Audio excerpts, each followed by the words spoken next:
नवसारी में बारिश का कहर जारी। खेरगांव में 8 इंच तक बारिश हुई। कावेरी नदी उफान पर 70 से ज्यादा रास्तों पर आवाजाही हुई प्रभावित। सूरत में भारी बारिश का असर। उधना, कडोदरा समेत कई इलाकों में जल भराव। सड़कों पर पानी भरने से यातायात प्रभावित।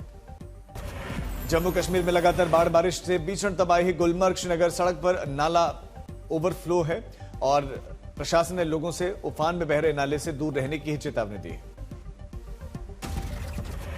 कारगिल में अचानक आई बाढ़ से बड़ी तबाही। फ्लैश फ्लड के बाद दिखा खौफनाक मंजर। मवेशियों को बचाने में रेस्क्यू टीमें जुटी।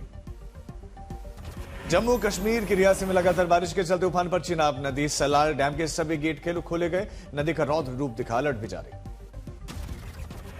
जम्मू कश्मीर के राज्यों में मुनावर नदी से भारतीय वायुसेना के हेलीकॉप्टर ने एक शव को निकाला बाहर। रेस्क्यू ऑपरेशन जारी। जम्मू श्रीनगर नेशनल हाईवे पर भूस्खलन, आवाजाही प्रभावित। बीआरओ के द्वारा मलबा हटाने का काम जारी। हिमाचल प्रदेश के सिरमौर में भारी बारिश के रेड अलर्ट के बीच में प्रशासन पूरी तरह से सतर्क। स्कूल बंद रखने का आदेश। उत्तराखंड के देहरादून, हरिद्वार और टिहरी में भारी बारिश का रेड अलर्ट है। टपकेश्वर मंदिर के पास तमसा नदी का उफान। मंदिर परिसर जलमग्न। भारी बारिश के चलते स्कूल बंद। असम में लगातार भारी बारिश के चलते बाढ़ की स्थिति अब गंभीर। लगातार इस प्राकृतिक आपदा में 5 लोगों की मौत भी हुई है। 3.5 लाख से ज्यादा लोग प्रभावित हुए हैं। ब्रह्मपुत्र समेत नदियां खतरे के निशान के ऊपर बह रही। राहत एवं बचाव कार्यों के लिए सेना, एनडीआरएफ, एसडीआरएफ, आपदा टीमें लगातार हर संभव मदद के लिए तैयार। यूपी के उन्नाव में 4 घंटे की मूसलाधार बारिश से आम जनजीवन पूरी तरह से अस्त व्यस्त। अस्पताल, सड़क, हर तरफ जल भराव। लोग परेशान।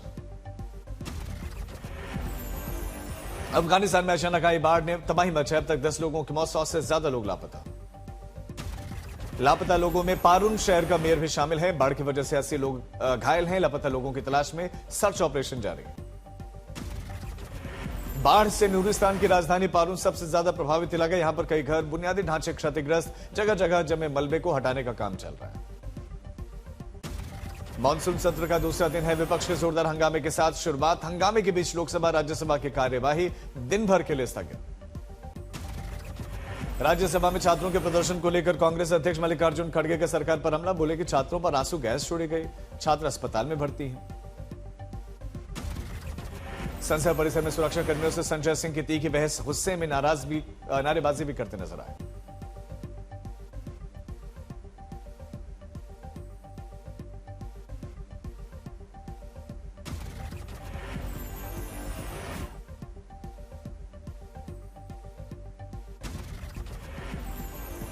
संसद भवन में गठबंधन इंडिया के नेताओं की बड़ी बैठक और आगे की रणनीति पर मंथन। नीट मामले पर प्रदर्शन कर रहे छात्रों पर बल प्रयोग करने पर गरमाई सियासत। राहुल गांधी का सरकार पर हमला। कहा कि पीएम मोदी इस पर चुप क्यों है। राहुल गांधी का आरएसएस पर भी हमला। बोले कि पूरी शिक्षा व्यवस्था पर आरएसएस का कब्जा है। छात्रों के मुद्दे पर संसद में चर्चा तक नहीं होगी तो फिर संसद किस काम की है। युवाओं के प्रदर्शन पर प्रियंका गांधी भी सरकार पर हमला। बोली कि पेपर लीक पर ठोस कार्रवाई नहीं। शिक्षा मंत्री इस्तीफा दें। मोदी सरकार को एंटी यूथ बता। छात्रों के प्रदर्शन पर बीते दिन की कार्रवाई को अरविंद केजरीवाल तानाशाही करार देते हुए कहते हैं कि बच्चों पर लाठीचार्ज बर्दाश्त नहीं। पूरा देश उनके साथ है। छात्र प्रदर्शन पर अखिलेश यादव का सरकार पर हमला। बोले कि हिटलर की तरह अपने ही लोगों पर ताकत का इस्तेमाल कर रही है सरकार। जेपी नड्डा पहुंचे आरएमएल हॉस्पिटल। डॉक्टर से की बातचीत। सीजेपी प्रदर्शन मामले में दिल्ली सरकार की कार्रवाई। अब तक 4 एफआईआर, 2 पर केस दर्ज की प्रक्रिया जारी। प्रदर्शन के दौरान हिंसा और ड्रोन उड़ाने पर एफआईआर। पुलिस ने साजिश और सरकारी काम में बाधा समेत कई धाराओं में केस किया दर्ज। छात्रों के समर्थन में आए पंजाबी गायक। बोले कि जो हुआ बहुत गलत हुआ। छात्रों की मांगे सुनी जानी चाहिए। सीजेपी प्रदर्शन में हिंसाकारों पर 118 से ज्यादा पुलिसकर्मी घायल। सरकारी संपत्ति को नुकसान। पुलिसकर्मियों पर भी हमले का आरोप।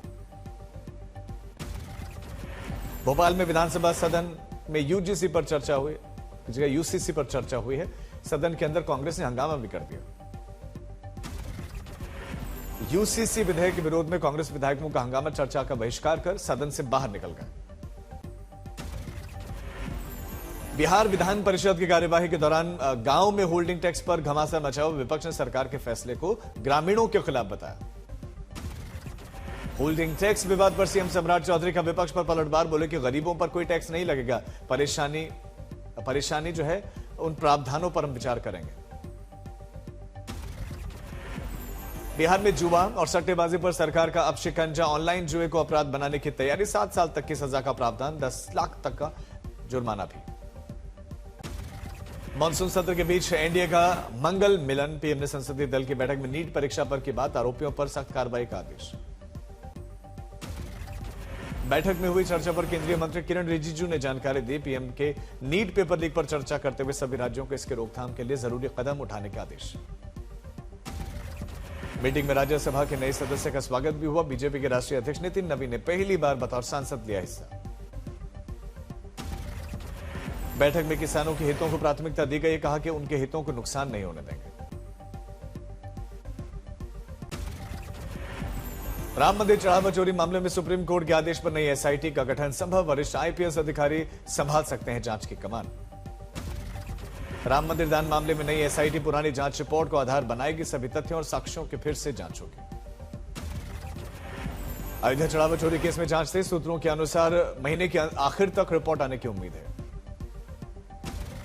आज बहराइच के दौरे पर सीएम योगी, 352 करोड़ से ज्यादा की 70 विकास परियोजनाओं की सौगात। बहराइच को सीएम योगी के बड़े सौगात, विपक्ष पर बोला हमला, कहा कि विदेशी आक्रांता खासी के नाम पर लगने वाला मेला रोका गया, महाराजा सुहेल देव के नाम पर आयोजन होगा।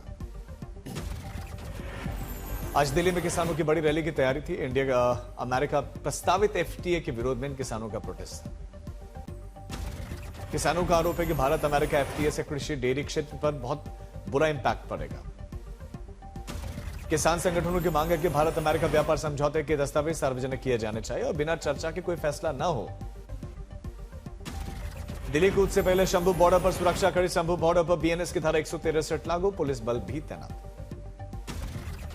किसान महाम पंचायत को लेकर दिल्ली में ट्रैफिक एडवाइजरी भी जारी हुई, किसान घाट और आसपास के इलाकों में रूट डायवर्जन की तैयारियां भी की गई।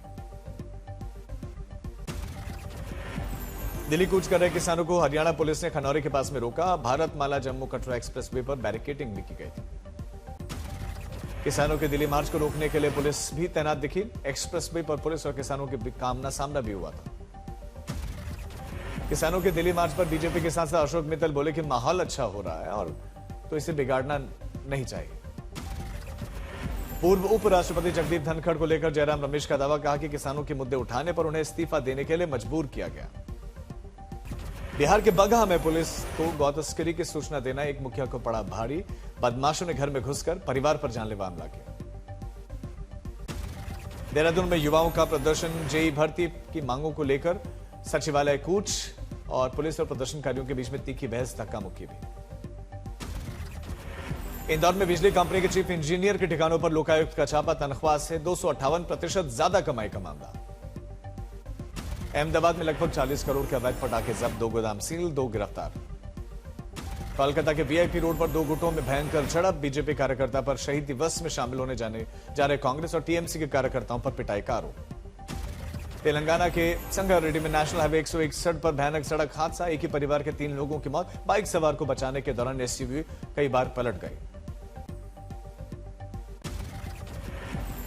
बिहार के वैशाली में देर रात पूर्व मुखिया के घर पर बमबाजी और फायरिंग हुई, अज्ञात बदमाशों ने इलाके में दहशत फैलाई।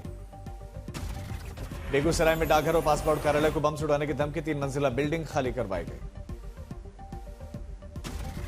पटना में शराब तस्करी के लिए रैपिडो का इस्तेमाल कर रहे तस्कर, पुलिस ने रैपिडो कार से विदेशी शराब बरामद की, तस्कर कार से कूदकर भाग गया।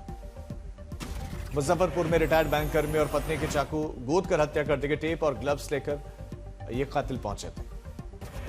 ईरान पर हमले को लेकर अमेरिकी सेना का बयान, कमांडर इन चीफ के निर्देश पर यूएस सेना ने ईरान के खिलाफ हमले का एक नया दौर शुरू किया। यूएस सेना ने कहा कि इन हमलों का मकसद ईरान की उन सैन्य क्षमताओं को और कमजोर करना है जिनका इस्तेमाल होर्मुज में कमर्शियल जहाजों पर हमले के लिए किया जाता है।